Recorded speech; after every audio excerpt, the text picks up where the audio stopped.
Potosí y de las diferentes entidades académicas que nos visitan. Esta tarde me toca presentar la ponencia del discurso aristotélico, el ethos, el pathos y el logos. Les presento al ponente de esta tarde, licenciado en Psicología Clínica, Juan José Núñez Saldaña, de la Universidad Autónoma de San Luis Potosí, perito dictaminador en Psicología Forense, máster en Educación, capacitador externo de la Secretaría de Trabajo y Previsión Social, además, miembro activo del Colegio de Psicólogos y Profesionales de la Salud Mental en San Luis Potosí, AC, también catedrático de la Universidad de Ciencias y Artes del Potosí, UCAP, catedrático del Instituto Universitario de Educación Superior de México, UESM, y también psicólogo clínico en la Comunidad Terapéutica Vista Hermosa. Les pido un fuerte aplauso para iniciar esta conferencia.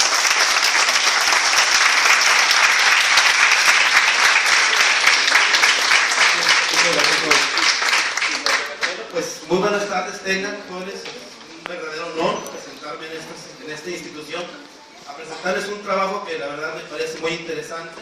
Es un método discursivo que es muy importante para todos aquellos que estamos en el campo de las humanidades. Bueno, fue creado por Aristóteles, ¿sí? Y se denomina como el ethos, el pathos y el logos. ¿Sí? Y bueno, nuevamente les comento, es muy importante este discurso o este método discursivo, porque al igual que el método mayéutico de Sócrates, nos ayuda a poder hacer que las personas tengan el entendimiento correcto del mensaje. Y bueno, pues me gustaría comenzar con lo que es una definición correcta de este campo.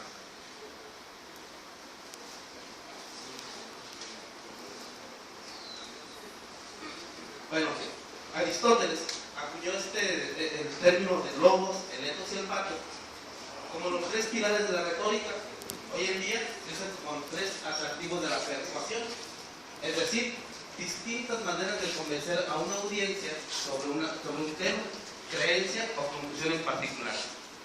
Pero la finalidad de esta forma de trabajo, como es un método discursivo, tiene esa intención de lograr la persuasión entre los seres humanos. ¿Mediante qué? Mediante palabras. Y esto es indispensable para todas estas áreas de las humanidades científicas. Cada uno de estos métodos es muy distinto uno de otro y la finalidad es convencer a las personas respecto a una idea. Bueno, aquí en la diapositiva les presento, por ejemplo, cuando se va, este método discursivo va dirigido al campo de la política, al campo de la educación y principalmente al campo de la psicología. Sí, y tiene finalidad, muy clara. Para los oradores y los escritores es importante dominar estos tres para poder involucrar efectivamente a sus futuras audiencias.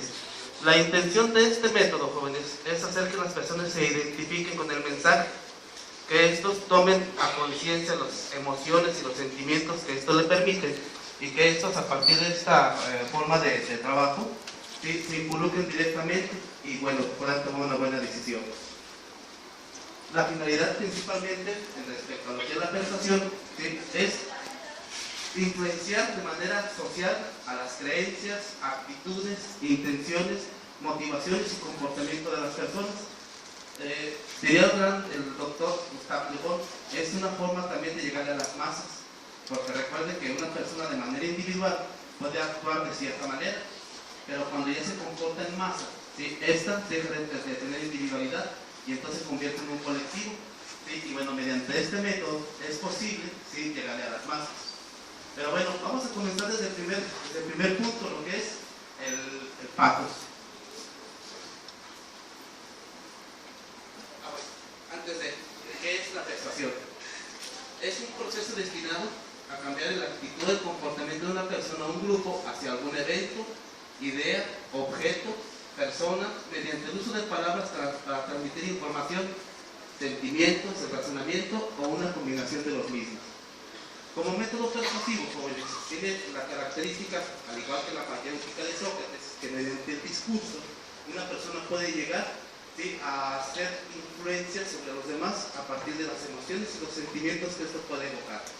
Entonces, el método que diseña Aristóteles tiene esta característica de lograr llegar a la mente de las personas y que estos sí tomen decisiones adecuadas respecto a infinidad de temas.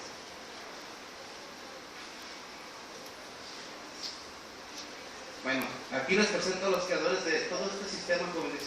Forzosamente cuando hablamos de ética, cuando hablamos de valores, cuando hablamos de moral, nos tenemos que regresar forzosamente a la filosofía griega.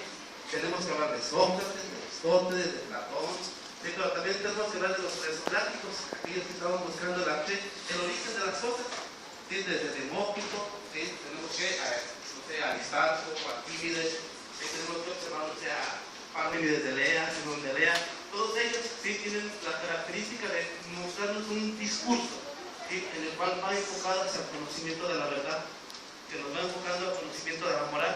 Y bueno, eso, forzosamente por ser campo de la filosofía, ¿sí? Lo podemos aterrizar en el campo ético, que es el tema que estamos tratando yo creo que en todos estos trabajos.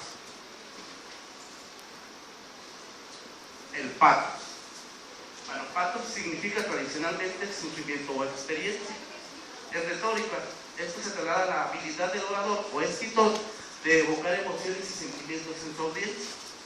¿Sí? Este pathos tiene esta característica de que logremos que la persona se identifique emocionalmente o sentimentalmente a partir de algo negativo.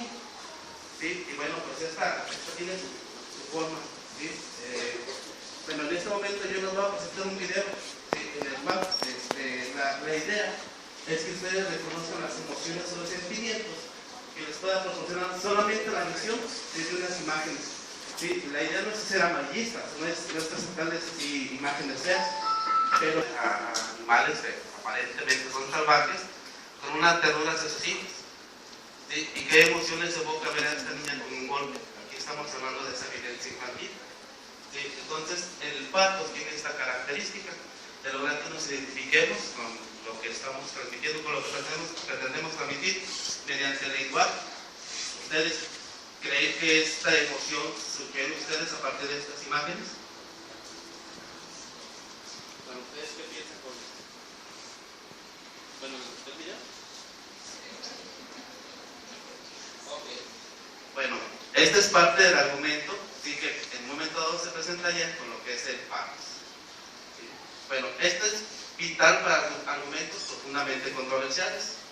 Como estos problemas no tienen una respuesta lógica clara, como en el caso de la violencia infantil, el éxito del argumento se basa en la habilidad del autor de hacer que la audiencia empatice con él. O sea, aquí la idea es que nosotros seamos empáticos, por ejemplo, con el video, para con la niña, ¿verdad?, que se ve que tiene un golpe muy fuerte. ¿Sí? Al ponernos en sus zapatos, estamos nosotros siendo empáticos. Y la idea del pathos es tener esta característica. Por ejemplo, en una argumentación para prohibir legalmente el aborto, el autor debe usar palabras vívidas para describir a los bebés, ¿sí? Y la inocencia de una nueva vida para evocar la tristeza y preocupación por parte de la audiencia. Si este es muy hábil en su discurso, lo más probable es que pueda sensibilizar a las personas que están por tomar la decisión. ¿Sí? Y entonces, ya posterior a este discurso, se tomará la decisión si el aborto puede ser o no puede ser. Que bueno, no es el tema de discusión en esta conferencia, pero sí el ejemplo es dirigido hacia lo que es la evocación de emociones y sentimientos que van en un sentido negativo. El pathos en la medicina, según la Real Academia de la Lengua, nos habla de una alteración morbosa en un componente del organismo humano. También esta lo define como la inclinación del ánimo hacia uno de los sentimientos del alma, como el odio, la ira, el rencor. ¿Sí? Que de ahí viene el origen, jóvenes, de la palabra patología, ¿sí? O el comportamiento patológico. Por eso entendemos que decimos es que esta persona tiene un comportamiento de tipo patológico, pues ya estamos entendiendo que es una alteración o una inclinación del ánimo de la persona que está fuera del contexto, ¿sí? Porque esta va en contra de los valores humanos, ¿sí? Por eso es algo enfermo, es algo patológico. ¿Vamos hasta los 20, jóvenes? Correcto. Pasamos a logos. Recuerden, de estos tres pilares del discurso, el logo viene a ser aquel que le da mucha solidez al discurso, por ser si la característica de tener, vamos, la razón de su parte. Entonces, en el logos entendemos, ¿sí?, que significa palabra, argumentación, discurso o razón. En la persuasión, de la cual pretende lograr Aristóteles, ¿sí?, es el razonamiento lógico detrás de las afirmaciones del autor. El razonamiento puede tener dos formas, deductivo o inductivo. ¿sí? Deductivo que va de lo general a lo particular, o inductivo que va de lo particular a lo general. Y esta característica en el discurso, ¿sí? Es que tiene la argumentación y tiene razón de su parte. Bueno, antes de pasar al video, si yo les comento, por ejemplo, de este punto, ¿sí, Judith? Respecto a lo que es la metodología, porque este personaje. Aquellas personas que hemos trabajado en lo que es metodología de investigación, los primeros semestres de cualquier carrera, ¿sí? O aquellos que están en los últimos semestres de su carrera, ¿sí? Que ven seminario de tesis, todos van a saber que la metodología de investigación del doctor Roberto Hernández Sampieri es la base para tener una colocación científica. Sin esta metodología de investigación, entonces el trabajo no puede ser sustentado de una manera formal. Bueno, aquí les traigo un ejemplo, ¿sí? Como ejemplo de lo que es el eje de lo que es el logos al doctor Hernández Sampieri, ¿sí? Respecto a la importancia que él procede en cuanto a la investigación. Entonces el video que vamos a observar en este momento tiene la característica de que él, bajo su argumentación, nos dice por qué es importante la investigación. Y nuevamente les comento, aquellas personas que en los primeros semestres ven metodología de investigación y aquellas que en los últimos semestres ven seminario de tesis, van a coincidir que lo que él está diciendo es correcto, porque es ambiente. O sea, la forma, la rigidez en la cual se elabora cualquier tipo de investigación científica. Entonces, traduz, por favor. Propiedades de la resistencia. Sí, bueno, si tomamos en cuenta que la metodología de investigación es la que nos permite hacer ciencia, y tomando en cuenta que el doctor Roberto Sampieri es el más importante metodología o investigador que tenemos en el país, entendemos que sus libros tienen esta característica de que nos permiten llevar a cabo paso a paso toda una sistematización para lograr una investigación formal en cualquier tipo de disciplina, ¿sí? En especial en el campo de las humanidades. Entonces, este es el segundo eje, ¿sí? El logos. Por favor. Significa moral y mostrar personalidad moral. En la conferencia anterior, cuando estaba aquí la filósofa, se estaba hablando respecto al campo de la moral, nos hablaba de que la ética proviene de la filosofía. Por supuesto, jóvenes, la ética es una rama más de la filosofía, ¿sí? Que está diseñada para el buen vivir, para el buen ser, ¿sí? Y que en el discurso aristotélico, el ethos es el que nos da aquella fundamentación moral para llevar a cabo cualquier tipo de acción. Aunque les recuerdo, así como encontramos la ética, también encontramos la antiética, que bueno, en ese sentido no vamos nosotros a ahondar en el tema, pero que hay que reconocer que también sí existe ese campo. Para oradores y escritores suecos está formado por su credibilidad, presentación y similitud con la audiencia. Bueno, como les comentaba, la ética es la rama de la filosofía que estudia la bondad o la maldad de los comportamientos. Tiene como centro de atención las acciones humanas y aquellos aspectos de las mismas que se relacionan con el bien, la virtud, el deber, la felicidad y la vida realizada. Imagínense nada más, jóvenes, el tomar en cuenta uno por uno cada uno de estos conceptos, ¿hacia dónde nos llevaría? O sea, con el término, por ejemplo, de la virtud, ¿hacia dónde nos llevaría el campo de ser virtuoso?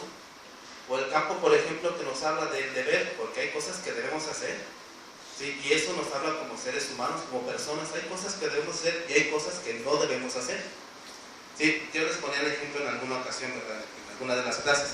Imagínense usted que no están viendo nada. Imagínense que es un lugar totalmente desolado y usted se encuentra, no sé qué le parece, un animalito chiquito. ¿Por qué no lo patea? ¿Por qué no lo pisa? Dice la persona, no, pues es que es algo que no debo de hacer. ¿Quién lo dice? Ah, mi conciencia. Bueno, a esto que le hablamos la conciencia, y también lo podemos denominar virtud, o también le podemos denominar ética. Porque, jóvenes, no es necesario tener un título profesional para pensar en la ética y llevar a cabo el buen hacer de nuestra disciplina, de nuestra ciencia. Porque la ética todos la poseemos, como personas todos tenemos un aspecto ético. Y hay cosas que nosotros no hacemos porque simple y sencillamente no van, ¿sí? Con nuestra propia ética personal. Por eso yo creo que cuando nos hablaba la filósofa respecto a la ética, y hablando de la ética profesional, también era importante, y esa es la cuestión de mencionarlo, ¿sí? De que es importante mencionar, ¿sí? Que nosotros como personas, independientemente del nivel de estudios o o el aspecto social que nosotros presentemos, tenemos que llevar a cabo un sentido del bien o del hacer bien las cosas. Sí, y bueno, estos conceptos sí nos habla de ello. Por ejemplo, otro de estos, ¿sí?, es el de la felicidad. ¿Sí? Todos jóvenes tenemos el derecho a ser felices, todos. Y la pregunta es, ¿y quién realmente lo es? Bueno, por sentido ético, ¿sí?, nosotros tenemos el derecho, ¿sí?, de respetarnos a nosotros mismos. Una persona por respeto a sí mismo no debe de lastimarse. Una persona por respeto a sí mismo, ¿sí?, no debe de menospreciarse o de sobajarse. ¿Por qué? Por respeto propio, por ética personal. Aquí la cuestión es que muchas veces se nos olvida, y ese es el origen, ¿sí?, de otras áreas que nos van afectando a nivel social, pero principalmente a nivel personal. Bueno, el estudio de la ética se remonta a los orígenes mismos de la filosofía en la antigua Grecia, y su desarrollo histórico ha sido amplio y variado. Quien empieza a hablar del sentido ético, jóvenes, sí, bueno, pues es principalmente Sócrates, sí, porque él, en su forma de pensar, sí nos habla de ese buen vivir y de ese derecho a hacer las cosas bien, y ese derecho, sí, a percibirnos de manera adecuada. Sí, y cuando hablamos de virtud, cuando hablamos de verdad, sí, es el gran Sócrates el que nos plantea estas principales ideas. Bueno, a lo largo de la historia han ido evolucionando, pero básicamente son las mismas desde que llegan. Por eso cuando hablamos de ética, ¿sí?, tenemos que entender la deontología, que es el saber hacer. Oiga, ¿usted es psicólogo? Ah, pues sí. ¿Sabe hacer bien la psicología? ¿Sí? ¿Sabe usted aplicar materias de pruebas? ¿Sabe usted interpretar pruebas? ¿Sabe usted aplicar entrevistas? Sí, porque en el hacer de la ciencia o en el hacer de las disciplinas, uno debe de hacer las cosas de manera correcta. Sí, y esto, jóvenes, también es el campo de un aspecto filosófico de la deontología. También, en este caso, sí, en el campo de la ética, tenemos que hablar de esa honradez. Sí, y la cuestión es esta. O sea, en alguna ocasión, jóvenes, escuché, estaba viendo en Facebook, y bien sorprendidos porque una persona había regresado una cartera que se encontró. Sí, no, pues se ve la cartera y se ve así los billetes de 200 y unas tarjetas. Y todo el mundo aplaudiendo, ¿verdad? Ah, felicidades por la gran acción. Sí, todo el mundo daba like y felicitaba a la persona porque le había regresado la cartera. Ah, excelente, y qué bueno, y qué buena acción de la persona que lo hizo. Pero pues nunca falta un realista, ¿verdad?, que pones en el comentario, ¿y por qué se sorprende? Si es algo que debemos hacer todos. O sea, y yo creo que hace rato aquí en una cafetería de ustedes jóvenes se encuentra que una persona se encontró una cartera y que ya vayan a buscarla. Pues es algo que tenemos que hacer, que no nos debe de parecer algo raro. Sí, pero imagínense qué tan mal, decía la filósofa antigua, ¿verdad?, qué tan mal andamos en nuestro país, o por qué tan mal andamos en nuestra ética, que de pronto vemos un acto bueno y nos sorprende, cuando es algo que es parte también, o que debe ser parte de nuestro sistema de valores. Hablando de la misma ética, que nos hablamos de esa conducta, qué es lo que podemos hacer y qué es lo que no podemos hacer en nuestra sociedad, jóvenes. Bueno, como personas libres o particulares, como estudiantes de psicología, como estudiantes de pedagogía, ¿sí?, como abogados, como licenciados en distintas áreas, qué conductas, ¿sí?, tenemos que llevar a cabo en nuestra vida diaria, qué es lo que nos hace ser, ¿sí?, una persona ética y qué es lo que nos hace una persona antiética. ¿Sí? No me gustaría tener ese primer lugar, segundo lugar a nivel mundial, ¿verdad?, que tenemos en México por corrupción, porque entonces nos da a entender entonces la ética de nuestros funcionarios, que tampoco no va a meter. Pero ese es el punto, ¿verdad? O sea, fíjense a nivel social, cómo andamos en nuestro campo ético, ¿sí?, y qué es la diferencia de lo que realmente debería ser un comportamiento, una serie de conductas que van en un camino ético y honrado. Y bueno, creo que sí hay bastante diferencia. Bueno, en el campo de la ética, jóvenes, lo podemos manifestar en distintas áreas. Nuevamente les comento, no necesariamente tenemos que ser licenciados para hablar de ética, ¿no? En todo campo humano, ¿sí?, está presente la ética. Y bueno, en este momento les voy a presentar un video en el cual encontramos la ética, pero también en el deporte. Esta imagen, jóvenes, ¿sí?, déjenles comento. Un portero, ¿sí?, con sus guantes no se puede abrochar sus tenis, ¿verdad?, quitarse los guantes de la maniobra. Entonces, esta persona, sí, que es el delantero del equipo opuesto, ¿sí?, se toma el detalle de acercarse al portero y abrocharle sus cintas de en el deporte son oponentes. Sí, pero este joven se da cuenta que el portero trae la cinta desabrochada y él amablemente llega y se la abrocha. ¿Sí? El portero, si al agradecer la acción, hace lo siguiente, jóvenes. Se ve en la imagen cómo está la línea de fuera. ¿Cómo está la línea de fuera? ¿Sí? Y entonces este joven, el portero, por agradecer, va y le da un abrazo a la persona que le abrochó la tarjeta, ¿verdad? Pero al momento de hacer eso, hizo fuera y se le marca penal. Entonces vamos a ver qué es lo que hace una persona en un comportamiento ético, porque esa es la cuestión, o sea, el error no fue del goleador, el error fue del portero. Vamos a ver cómo reacciona esta persona ante esta circunstancia. Cueto. Sí. La ética. ¿Qué opinan de este video, jóvenes? ¿Qué opinan del comportamiento ético de estos profesionales del deporte? No sé ustedes, pero yo creo que es siempre importante mantener la ética en todo lo alto. Y ¿saben? Yo creo que eso es lo importante, el siempre tratarnos todos con ética, porque yo creo que eso nos da más como personas. Sí, no sé ustedes, ¿verdad? Pero yo creo que a mí personalmente tengo el gusto de tratar con todas las personas con las cuales yo trato, pues son éticas. ¿Sí? ¿Y por qué lo puedo afirmar? Porque yo conozco esto, las personas con las cuales convivo día a día, y eso es verdaderamente un gusto y un honor. Y bueno, yo creo que esa es la intención, ¿verdad? De que cuando tenemos estos valores, no los aprendemos en la escuela, los aprendemos en nuestra casa. Si cuando aprendemos esta forma de ver las cosas, esta forma de ser para que los demás, sí, nosotros como personas, sí crecemos, pues, interiormente o personalmente. ¿Sí?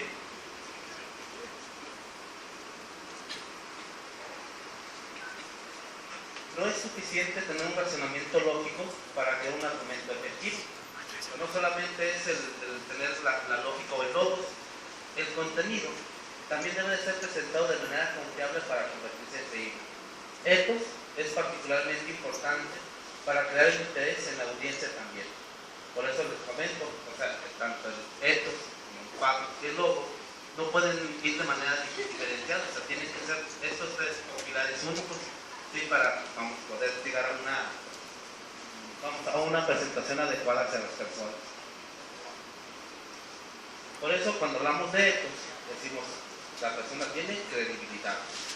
Pathos genera la emoción y logos nos habla de esa lógica. Por lo tanto, al tener este triángulo completo, sí, nosotros podemos lograr esa persuasión de la cual estamos hablando mediante este método discursivo. Ojo, la persuasión es posible precisamente si estos tres elementos van juntos. Y bueno, la persona sí puede ser como a 3 personas, como a 500, sí, porque ese es el punto clave. O sea, si nosotros sabemos este tipo de discurso, entonces podemos llegar a las masas. Me gustaría saber, en el campo de la psicología, ¿verdad? Cuando se lleva, no sé, un momento en el cual hay una depresión estacionaria, pongamos, en la cual los psicólogos sabemos que se van a presentar dificultades en nuestra sociedad. ¿Por qué? Porque va a haber personas que van a tener baja autoestima, inseguridad, y van a tener, una serie de altibajos emocionales. Los psicólogos, ¿qué haremos al respecto sobre esto? Yo creo que cuando nosotros utilizamos esta estrategia discursiva, podemos llegar a las masas y mandar un mensaje, ¿sí? Una prevención, si tengan cuidado porque en las épocas decembrinas, ¿sí? se prevé que va a haber, no sé, abuso de alcohol, va a haber intentos suicidas, o sea, va a haber situaciones fuertes porque cada año pasa, jóvenes, y lamentablemente las estadísticas no me dejan mentir. O sea, el año pasado, ¿cuántos suicidios fueron? El antepasado, ¿cuántos suicidios fueron? Los que realmente fueron suicidios. Y los que quedaron en intentos suicidas, ¿cuántos fueron? No puedo afirmar, ¿verdad?, que en todos los casos fue una depresión estacionaria, pero lo que sí puedo afirmar es que esta influye en muchos de estos casos.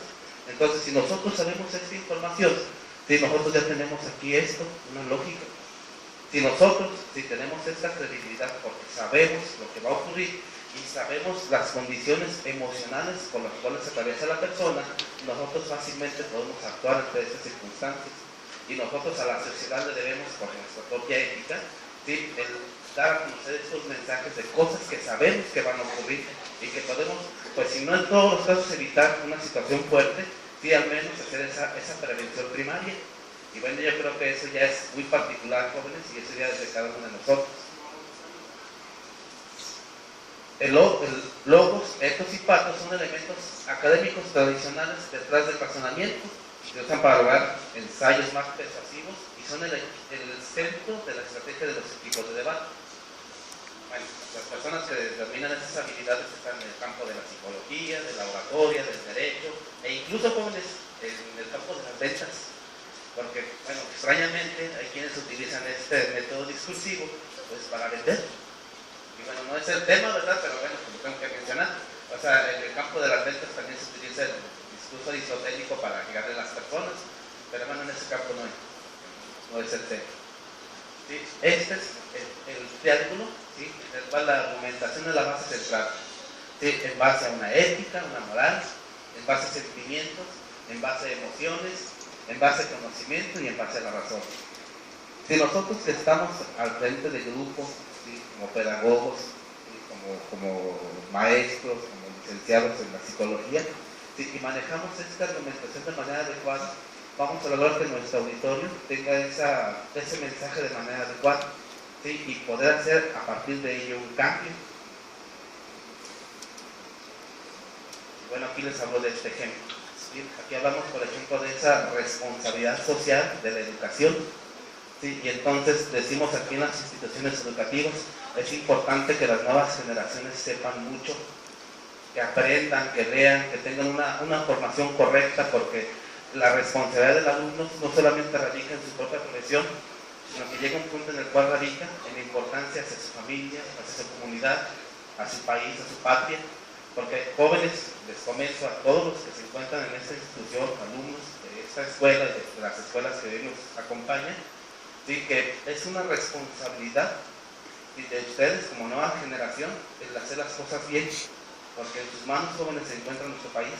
Ustedes son la nueva generación, ustedes son los que van a estar haciendo las cosas bien para nuestra sociedad, y ese cambio, jóvenes, no lo esperemos de los demás. Ese cambio esperemos de nosotros mismos, porque ese es el punto, por eso están aquí, porque ustedes se están preparando, porque ustedes también, al igual que los que estamos ya en este campo, pues queremos un México mejor, ¿sí? Y aquí la cuestión es que ya no se le dejamos esa responsabilidad a los demás, la responsabilidad la asumimos también nosotros mismos, y si tenemos esta conciencia, si tenemos esta vocación y esta forma de pensar, les aseguro, ¿sí? Que si no logramos hacer el cambio total, pues al menos sí hacemos un poco el cambio, pero imagínense que todos hagamos ese esfuerzo para hacer las cosas cada vez mejor. Les aseguro que tendremos otra sociedad. Y creo que vamos bien, ¿eh? Creo que vamos, bueno, en el sentido de que, bueno, los que estamos en el campo educativo, los que estamos aquí en estos espacios, pues venimos con esa vocación, con esas ganas de aprender y hacer las cosas de manera adecuada.